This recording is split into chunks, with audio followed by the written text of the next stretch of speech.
대법관을 징역 1년에 처한다. 챕터 6 1심의 법의 곡 베낀 항소심. 늙는 것과 중병을 앓는 것을 제외하면 재판하는 것처럼 무서운 일은 없다. 러너드 핸드 전 미국 연방 항소법원 수석판사 1872년부터 1961년 1심 법의 곡 결재한 항소심. 항소심에서 이 사건의 사건 번호는 서울서부지법 2023도 모이고 담당 재판부는 서울서부지방법원 제5 형사부였다. 만약 이 재판부가 제 역할을 충실히 했다면 이 사건은 항소심까지 가지 않았을 것이다. 항소심의 가장 큰 문제점은 상고심에서와 마찬가지로 역시 항소리유서를 제대로 검토했는지 여부이다. 만약 제대로 검토했다면 위와 같은 판결문은 나올 수 없다. 항소리유서는 1심 판결의 오류를 소상하게 지적하였다. 그러나 항소심 재판부는 항소리유서를 배척하고 1심 판결문 내용을 거의 그대로 반복했다. 필자할 입장에서는 항소심 재판부가 항소리유서를 제대로 읽거나 보았는지, 사건 동영상을 한 번이라도 재생해 보았는지 의구심을 금치 못한다. 항소심 판결문, 생략, 주문, 피고인과 검사의 항소를 모두 기각한다. 리유, 가 폭행죄 관련, 중략, 원심이 적법하게 채택하여 조사한 증거들을 면밀히 살펴보면 원심, 편시 범죄 사실 제1항과 같이 피해자가 피고인을 세게 민 사실이 인정되는데 이는 사람의 신체에 대한 유형력 행사, 즉 형법상 폭행에 해당하고 이에 대한 피고인의 범의도 충분히 인정된다. 또한 원심이 적절히 설시한 위와 같은 사정 등에 비춰보면 피고인의 행위가 정당방위에 해당하지 않는다는 원심의 판단을 수긍할 수 있고 거기에 사실을 오인하거나 법리를 오해한 위법이 없다. 그리고 피고인의 행위가 정당 행위의 요건인 목적의 정당성, 행위의 수단이나 방법의 상당성, 긴급성, 보충성 등의 요건을 갖추고 있다고 보기도 어렵다. 피고인의 이 부분 사실 오인 및 법리 오해 주장은 이유 없다. 중략. 무고죄 관련 중략. 원심이 적법하게 채택하여 조사한 증거들을 면밀히 살펴보면 원심의 위와 같은 판단도 정당한 것으로 수긍이 가고 거기에 사실을 오인하거나 법리를 오해한 위법이 없다.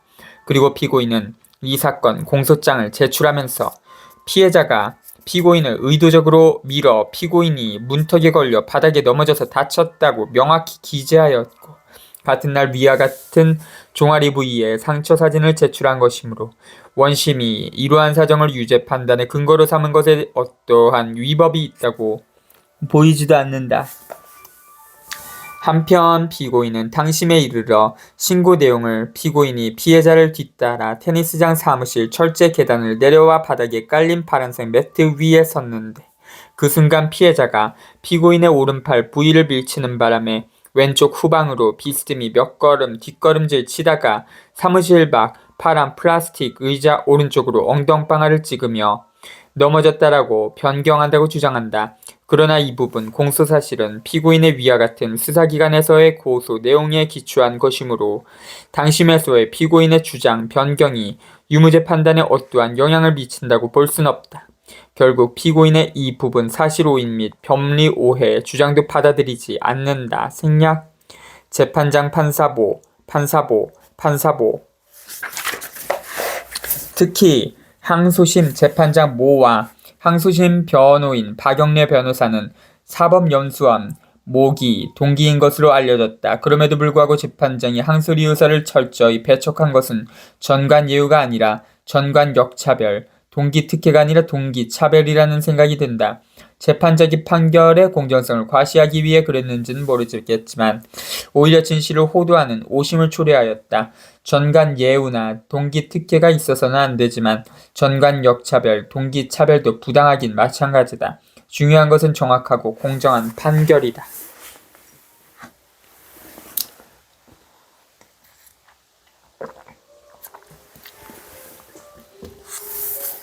선명한 영상의 신체 접촉 순간.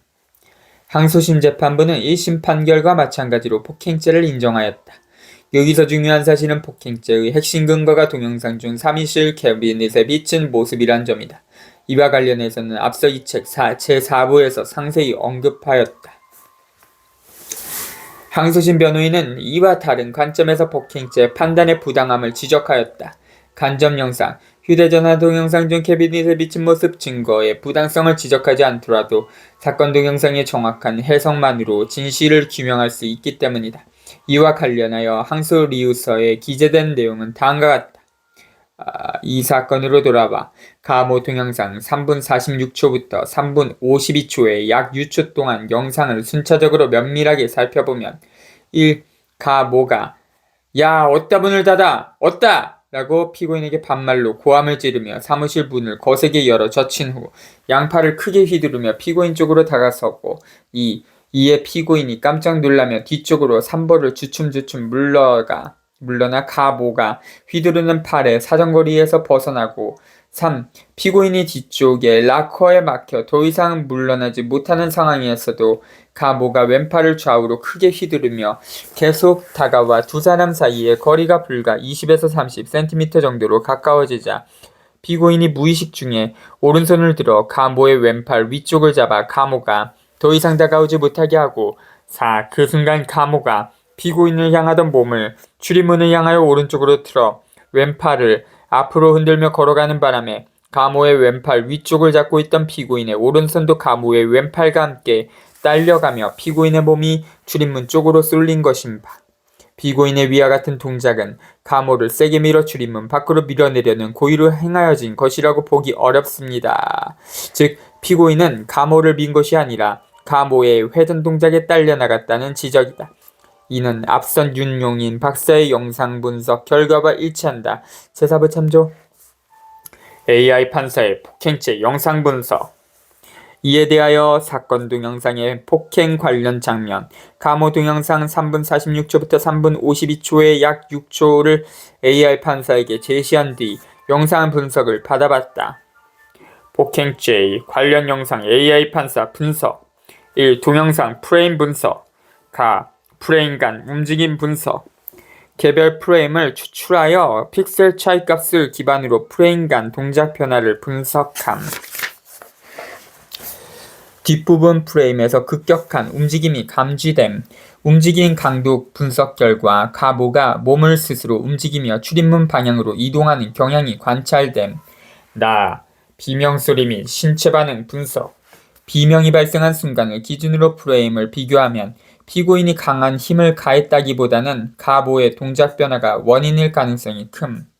피고인이 미치는 동작을 했다고 보기 어려운 이유는 가모의 중심축 이동이 비정상적으로 보이지 않기 때문임. 판사 영상의 한계. 폭행의 근거로 삼은 사무실 캐비닛 판사 영상은 왜곡된 투영 효과를 포함할 가능성이 크며 신체 접속 여부 및 강도를 판단하기 어려움. 판사 영상에서는 깊이 정보가 손실됨으로 실제 접촉의 상황을 정확히 판단할 수 없음. 2.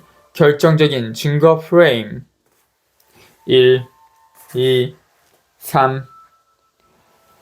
본 분석에서는 다음 6개의 주요 프레임을 확인하여 사건의 흐름을 분석하였다. 1. 가모가 피고인에게 접근하는 장면. 가모가 양팔을 좌우로 크게 흔들며 피고인을 향해 다가가고 있음. 피고인은 오른손을 내린 상태에서 가모를 쳐다보고 있음. 2. 접촉 직전 장면. 가모는 팔을 크게 휘두르며 적극적인 제스처를 취함. 피고인은 뒤쪽으로 한 걸음 물러나며 가모와의 거리를 확보하려는 모습이 보임. 가모가 적극적으로 움직이고 있으며 피고인은 방어적인 태도를 보이는 것으로 판단됨. 3. 피고인이 가모를 잡는 순간. 피고인의 오른손이 가모의 왼팔 상단을 잡는 모습이 확인됨. 가모의 몸이 출입문 방향으로 향하면서 이동하기 시작함. 피고인의 손이 밀치는 동작 없이 가모의 팔과 접촉한 상태임.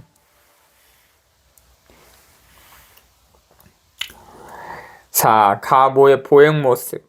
가모의 몸이 출입문 방향으로 이동하며 균형을 유지하고 있음. 피고인의 손이 가모의 왼팔과 접촉한 상태이지만 강한 힘을 가하는 모습은 보이지 않음. 가모는 일정한 속도로 이동하고 있으며 중심이 크게 흔들리거나 넘어지는 모습은 없음. 5. 가모가 출입문 가까이 도달한 장면. 가모의 이동 방향이 일관되며 급격한 충격이나 밀림이 발생하지 않고 있음. 피고인의 손은 여전히 가모의 왼팔과 접촉하고 있지만 밀어내는 동작은 관찰되지 않음.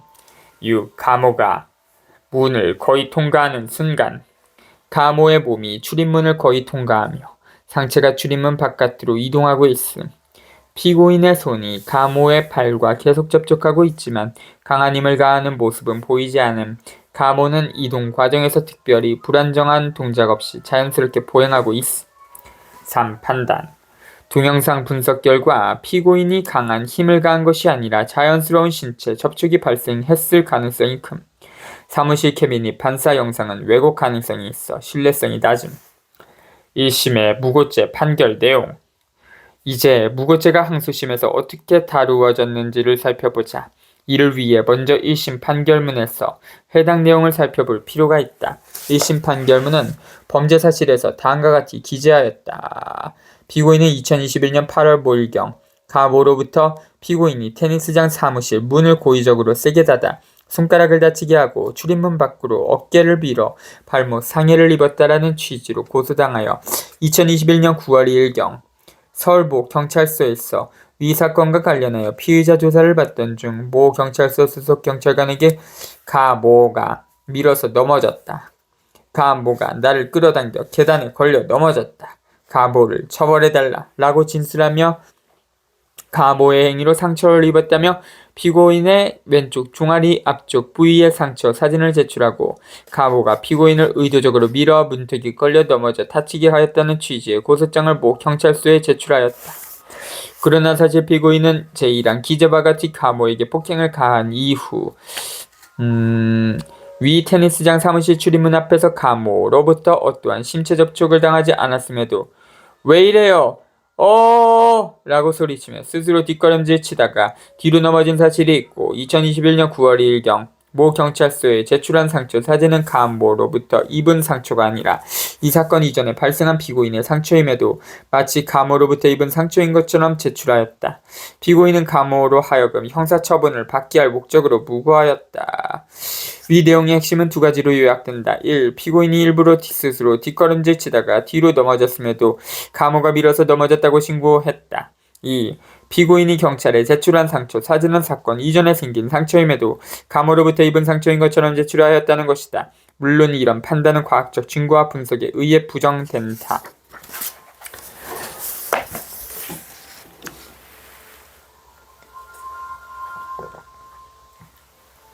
피고인 진술 정정. 1심 판결의 오류를 지적하기에 앞서 박영래 변호사는 항소 리우서에서 먼저 피고인의 진술에 작은 오류가 있었음을 밝히고 이를 정정하였다.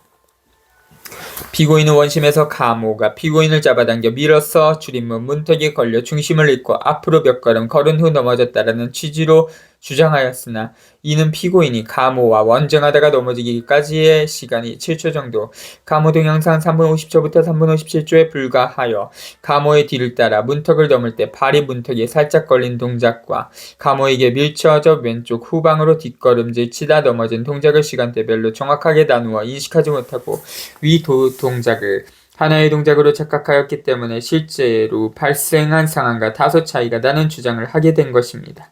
당시 피고인은 넘어진 상태에서 아프고 당황스럽고 창피하기도 하여 후다닥 문턱을 넘는 순간 발이 살짝 문턱에 걸린 동작도 가모가 피고인의 오른쪽을 밀쳐서 그랬던 것으로 착각하였던 것으로 보이고 일단 이러한 착각에 기초하여 진술한 이후부터는 그것이 실제로 발생한 동작이었다고 믿게 된 것인가.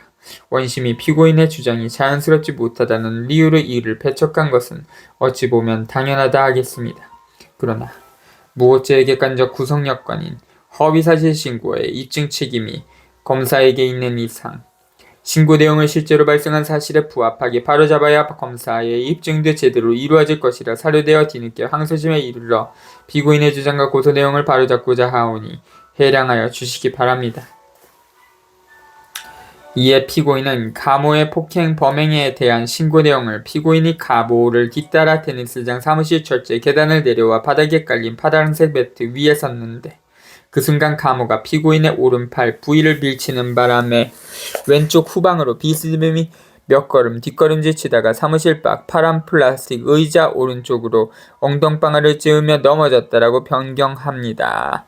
이 같은 피고인 진술의 정정은 이 사건 진상규명에 중요한 의미가 있다. 이 사실 변경을 감안하여 1심 판결문을 살펴보면 일부 내용의 합리성을 부분적으로 인정할 수 있다.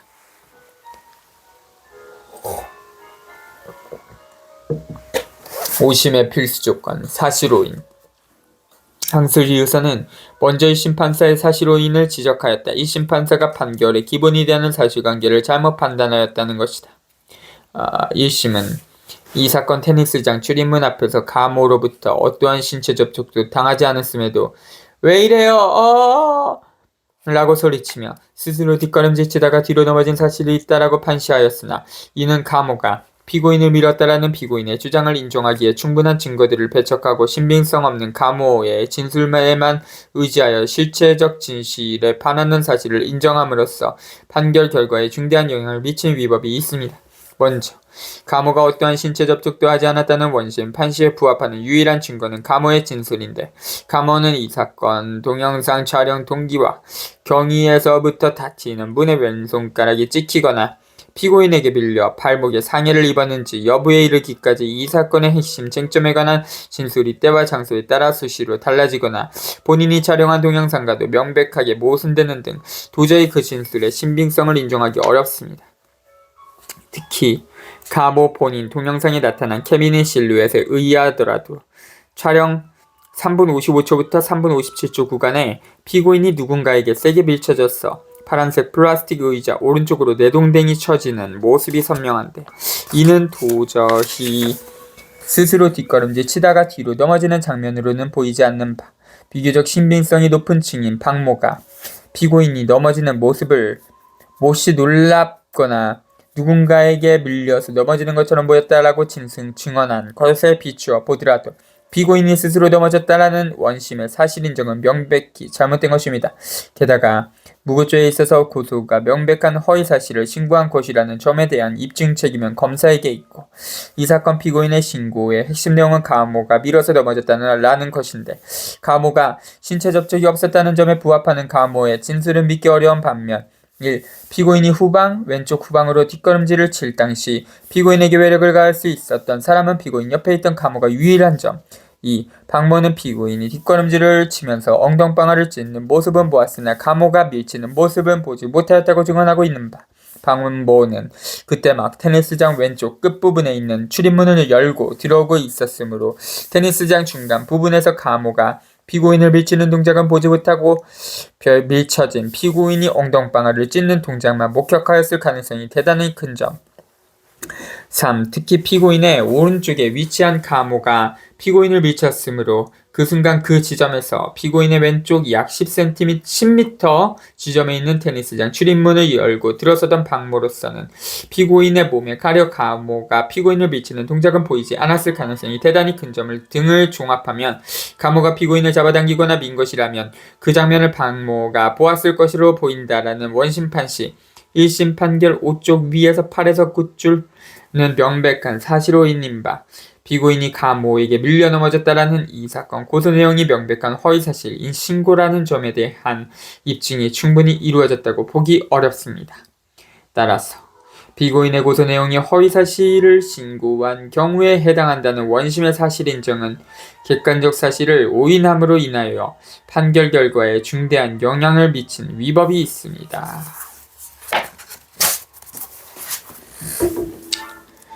18.